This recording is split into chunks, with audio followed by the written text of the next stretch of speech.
la vie, tu la lui as donnée, une vie longue pour toujours et à perpétuité. Par conséquent, comme vous avez tué les désirs de votre chair ou de votre nature humaine corrompue, vous avez donc vaincu. Maintenant, vous avez accès à la vie éternelle qui se trouve en Jésus-Christ. Car votre vie se trouve maintenant en Christ, puisque vous ne vivez plus pour vous-même, mais vous vivez pour Dieu, afin de faire sa volonté sur la terre. Et c'est pourquoi Jésus-Christ a révélé ce qui suit à l'apôtre Jean dans Apocalypse chapitre 2 verset 7 pour dire que celui qui a des oreilles entende ce que l'Esprit, donc l'Esprit Saint, dit aux églises. À celui qui vaincra, je donnerai à manger de l'arbre de vie qui est dans le paradis de Dieu. Maintenant que vous avez accès à l'arbre de vie, vous êtes devenus sages aux yeux de Dieu. Et c'est pour cette raison que le livre de Proverbes dit que la sagesse est un arbre de vie. Et heureux est celui qui le trouve. Proverbes chapitre 3 verset 13 à 18 qui dit « Heureux l'homme qui a trouvé la sagesse et l'homme qui possède l'intelligence, car le gain qu'elle procure est préférable à celui de l'argent et le profit qu'on en tire vaut mieux que l'or. Elle est plus précieuse que les perles, elle a plus de valeur que tous les objets de prix. Dans sa droite est une longue vie. Dans sa gauche, la richesse et la gloire. Ses voies sont des voies agréables et tous ses sentiers sont paisibles. Elle est un arbre de vie pour ceux qui la saisissent et ceux qui la possèdent sont heureux. Et la vraie sagesse aux yeux de Dieu, c'est de craindre Dieu, comme le dit le livre de Job. Job chapitre 28 verset 28 pour dire « Puis il dit à l'homme, voici, la crainte du Seigneur, c'est la sagesse. S'éloigner du mal, c'est l'intelligence. C'est pourquoi Dieu exauce les désirs de ceux qui le craignent, parce qu'ils ont fait de l'Éternel leur délice. » Psaume 145 verset 19 dit « Il accomplit les désirs de ceux qui le craignent. Il entend leurs cris et il les sauve. » Par conséquent, le livre d'Ecclésiaste conclut pour dire que craindre Dieu, c'est là tout le devoir des êtres humains. Ecclésiaste chapitre 12, verset 13 à 14 qui dit « Écoutons la fin du discours. Crains Dieu et observe ses commandements. C'est là ce que doit faire tout homme. Car Dieu amènera toute œuvre en jugement au sujet de tout ce qui est caché, soit bien, soit mal. » Nous pouvons en effet voir que cela est vrai dans la vie de Job. Car Job craignait Dieu et Dieu a en effet donné à Job les désirs de son cœur. Car Job était tellement béni qu'il était le plus grand de tous les hommes de l'Orient. Et tout cela parce que Job craignait vraiment Dieu. En d'autres termes, Job avait fait de l'Éternel ses délices. Job chapitre 1 verset 1 à 3 qui dit « Il y avait dans le pays d'Uz un homme qui s'appelait Job. Et cet homme était intègre et droit. Il craignait Dieu et se détournait du mal. Il lui naquit 7 fils et 7 filles. Il possédait 7000 brebis, 3000 chameaux, 500 paires de bœufs, 500 ânesses et un très grand nombre de serviteurs. Et cet homme était le plus grand, il était le plus considérable de tous les fils d'Orient. Job se délectait tellement en Dieu au point que Dieu lui-même témoigna de Job dans Job chapitre 1 verset 8, dit, l'Éternel dit à Satan, as-tu remarqué mon serviteur Job? Il n'y a personne comme lui sur la terre.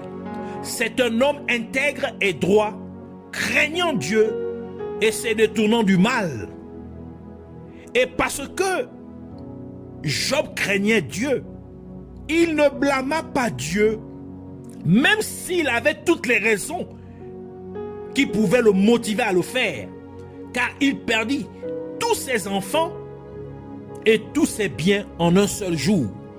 Et pourtant, Job ne dit rien de mal contre Dieu, tel que nous le dit la parole de Dieu dans Job chapitre 1 verset 14 à 22 qui dit, il arriva auprès de Job un messager qui dit, les bœufs labouraient et les ânesses paissaient à côté d'eux.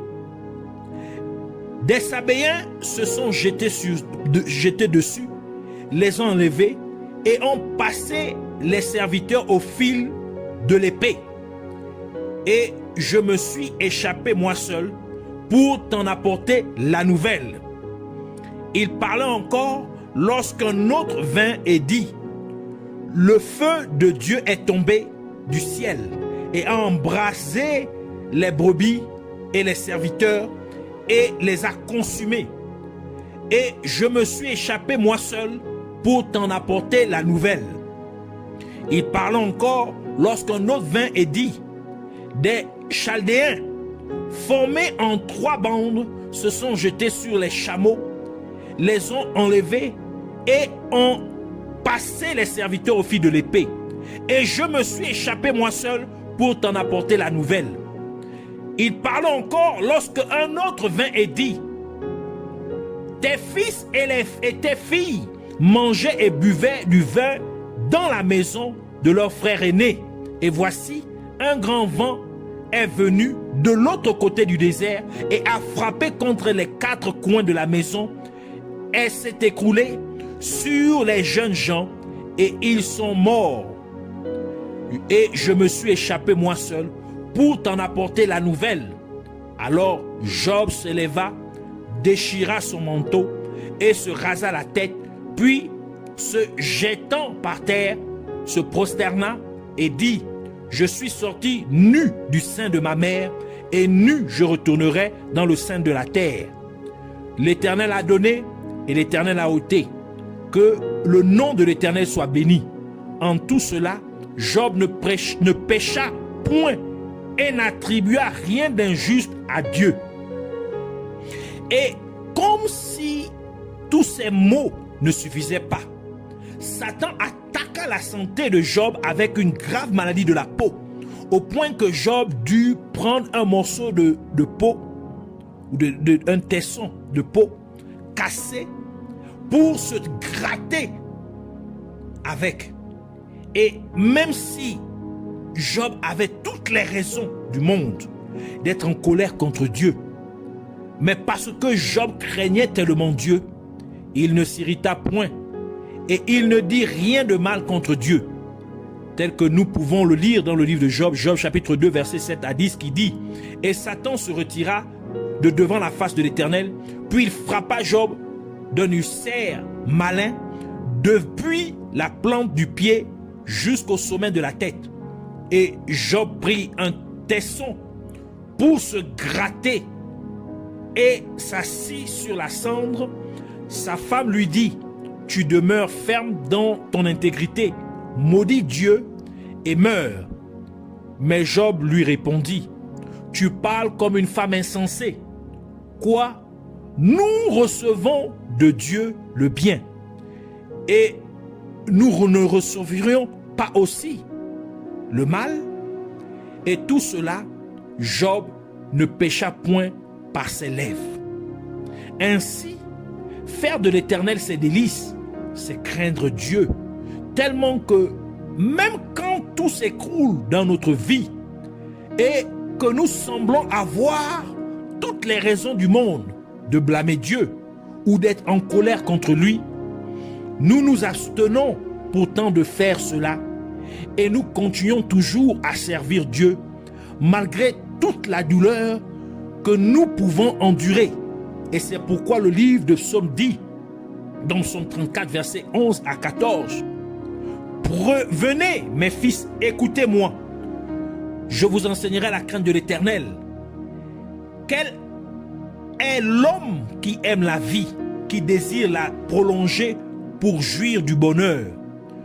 Préserve ta langue du mal et tes lèvres des paroles trompeuses. Éloigne-toi du mal et fais le bien, recherche et poursuis la paix. » Et encore une fois, faire de l'Éternel ses délices, c'est craindre Dieu, c'est-à-dire haïr le mal, tel que décrit dans le livre de Proverbes, Proverbes chapitre 8, verset 13, qui dit « La crainte de l'Éternel, c'est la haine du mal, l'arrogance et l'orgueil, la voix du mal et la bouche perverse.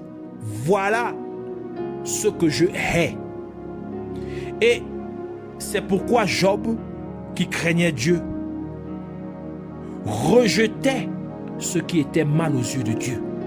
C'est pourquoi lorsque vous avez fait de l'Éternel vos délices, vous haïssez le péché, vous rejetez ce qui est mauvais aux yeux de Dieu. Et encore, Abdias cacha 100 prophètes de Dieu, car Jézabel, il cacha 100 prophètes de Dieu pour que Jézabel ne les tue. Point. Parce qu'il craignait vraiment Dieu plus que les hommes. Et c'est la raison pour laquelle Abdias n'a pas eu peur de désobéir à Jézabel, qui voulait que tous les prophètes de Dieu soient tués. Et Abdias a plutôt choisi de faire ce qui était agréable aux yeux de Dieu, comme la parole de Dieu nous le dit dans 1 Roi chapitre 18, versets 3 à 4. Et Akab fit appeler Abdias, chef de sa maison. Or Abdias craignait beaucoup l'Éternel. Et lorsque Jézabel extermina les prophètes de l'Éternel, Abdias prit 100 prophètes qu'il cacha 50 par 50 dans une caverne, et il les avait nourris de pain et d'eau. Ainsi, faire de l'Éternel ses délices, c'est craindre Dieu plus que les hommes. C'est toujours faire la volonté de Dieu, obéir à Dieu, même au point de risquer sa propre vie, à cause du fait que votre obéissance à Dieu peut signifier désobéir au commandement des hommes. Et c'est la raison pour laquelle Jésus-Christ a dit dans Matthieu chapitre 10 verset 28, « Ne craignez pas ce qui tue le corps et qui ne peut tuer l'âme. Craignez plutôt celui qui peut faire périr l'âme et le corps dans la géhenne, c'est-à-dire le feu de l'enfer. » Matthieu chapitre 16 verset 24 à 26, Jésus ajoute pour dire, « Alors Jésus dit à ses disciples, « Si quelqu'un veut venir après moi, qu'il renonce à lui-même, qu'il se charge de sa croix et qu'il me suive. Car celui qui voudra sauver sa vie la perdra, mais celui qui la perdra à cause de moi la trouvera. Et que servirait-il à un homme de gagner tout le monde s'il perd son âme? Ou que donnerait un homme en échange de son âme? » Luc chapitre 9 verset 26 conclut pour dire, « Car quiconque aura honte de moi, c'est Jésus qui parle, et de mes paroles, le Fils de l'homme, c'est-à-dire Jésus-Christ, aura honte de lui quand il viendra dans sa gloire et dans celle du Père et des saints anges. » La crainte de Dieu vous amènera à vous contenter du peu que Dieu vous donne, comme le dit le livre de Proverbes, Proverbes chapitre 15 verset 16, qui dit « Mieux vaut peu avec la crainte de l'Éternel qu'un grand trésor avec le trouble. » Proverbes chapitre 19 verset 23 ajoute pour dire « La crainte de l'Éternel conduit à la vie, et celui qui l'a passera la nuit étant rassasié, sans qu'il soit visité d'aucun mal. » Ainsi, faire de l'Éternel ses délices, c'est aussi être satisfait du peu que Dieu vous donne. David craignait Dieu à tel point qu'il refusa de se venger du roi Saül, qui tenta de le tuer à plusieurs reprises. Par conséquent, Même si David avait une raison valable de tuer le roi Saül, David cependant a refusé de le faire. Parce qu'aux yeux de David, Saül était la personne que Dieu avait ointe pour être roi sur le peuple d'Israël. 1 Samuel chapitre 24 verset 6 à 7 qui dit: et il dit à ces gens, que l'Éternel me garde de commettre contre mon Seigneur, loin de l'Éternel, une action telle que de porter ma main sur lui, car il est loin de l'Éternel. Par ces paroles, David arrêta ces gens et les empêcha de se jeter sur Saül. Car Saül se leva pour sortir de la caverne, puis Saül se leva pour sortir de la caverne et continua son chemin. 1 Samuel chapitre 26 verset 7 à 9 ajoute pour dire: David et Abichai allèrent de nuit vers le peuple, et voici, Saül était couché et dormait au milieu du camp, et sa lance était fixée en terre et à son chevet. Abner et le peuple étaient couchés autour de lui. Abichai dit à David: Dieu livre aujourd'hui ton ennemi en tes mains. Laisse-moi, je te prie, le frapper de ma lance et le clouer en terre d'un seul coup, pour que je n'ai pas à y revenir. Mais David dit à Abichai: ne le détruis pas, car qui pourrait impunément porter la main sur loin de l'Éternel? Ainsi, faire de l'Éternel ses délices, c'est aussi refuser de se venger de ceux qui se considèrent comme vos ennemis, même si vous avez de très bonnes raisons de vous venger. Mais comme vous craignez Dieu, vous préférez laisser Dieu vous venger de ceux qui chercheraient à vous faire du mal. Ainsi, nous voulons prier en disant ceci: merci Abba Père, Père céleste, Dieu tout-puissant, merci pour ta parole avec laquelle tu m'as béni. Et je te prie, Père céleste, de m'aider à faire taire complètement les désirs de ma nature humaine corrompue. Que les désirs de ma chair soient donc crucifiés, afin que je ne vive que pour faire ta volonté, car j'ai été crucifié avec Christ, de sorte que ce n'est plus moi qui vis, mais Christ qui vit en moi. Et la vie que je vis maintenant dans le corps physique, je la vis par la foi en Jésus-Christ. Ainsi, je ne vis que pour faire ce qui est agréable à tes yeux, au nom de Jésus-Christ. Et en conséquence, puisses-tu donc, Père céleste, me donner ce que mon cœur désire. Et parce que je prends maintenant plaisir en toi, car j'ai fait de toi mes délices, Abba Père, laisse-moi donc marcher en te craignant en tout temps. Permets-moi donc de rejeter tout ce qui est mal à tes yeux, tout ce qui est mauvais à tes yeux, au nom de Jésus-Christ. Et laisse-moi me contenter de tout ce que tu me donnes, que ce soit beaucoup ou peu. Et permets-moi également de ne pas me mettre en colère contre toi, ou de dire quoi que ce soit de mal à ton égard, même si les circonstances de ma vie peuvent sembler me donner toutes les raisons de le faire. Je te remercie, Dieu Tout-Puissant, merveilleux Seigneur, Roi de gloire, car tu l'as fait comme je te l'ai prié. Puisses-tu ainsi toujours être magnifié et exalté au nom de Jésus-Christ. Amen.